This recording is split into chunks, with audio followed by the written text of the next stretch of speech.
ঈদ মানেই আনন্দ, নতুন পোশাক আর সাজগোজের উচ্ছ্বাস। তবে গরমের দিনে সাজগোজ করতে গিয়ে অনেক সময় অস্বস্তির মুখোমুখি হতে হয়। ঘাম, মেকআপ নষ্ট হয়ে যাওয়া কিংবা ত্বকে ক্লান্ত ভাব, এসব সমস্যা উৎসবের আনন্দকেই ম্লান করে দিতে পারে। তাই গরমের দিনে ঈদের সাজে কিছু বিষয়ে সচেতন থাকলে পুরো দিনটাই কাটবে স্বস্তিতে।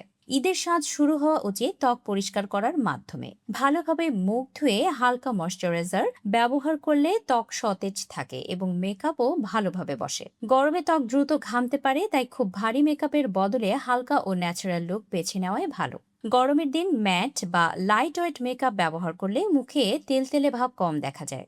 ভারী ফাউন্ডেশনের বদলে টিন্টেড ক্রিম বা হালকা ফাউন্ডেশন ব্যবহার করা যেতে পারে। প্রয়োজনে সঙ্গে ছোট কম্প্যাক্ট পাউডার রাখা ভালো, যাতে ঘাম হলে সহজেই টাচ আপ করা যায়। ঈদের সাজে পোশাকের গুরুত্ব অনেক। গরমের দিনে খুব ভারী কাপড় বা অতিরিক্ত এমব্রয়ডারির পোশাক অনেক সময় অস্বস্তিকর হয়ে উঠতে পারে। তাই হালকা বাতাস চলাচল করে এমন কাপড় বেছে নিলে আরামও পাওয়া যায়, আবার সাজও থাকে সুন্দর।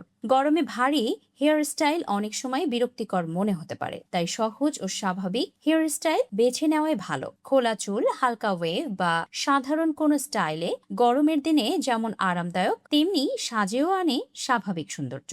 গরমে খুব তীব্র পারফিউম অনেক সময় অস্বস্তি তৈরি করতে পারে, তাই হালকা ও ফ্রেশ সুগন্ধি ব্যবহার করলে সারাদিন নিজেকে সতেজ মনে হবে। প্রয়োজনে ছোট একটি বডি মিস্ট সঙ্গে রাখা যেতে পারে। ঈদের সাজের আসল সৌন্দর্য আসে আত্মবিশ্বাস ও স্বস্তি থেকে, তাই এমন সাজ বেছে নেওয়া উচিত যাতে সারাদিন আরাম বোধ করা যায়।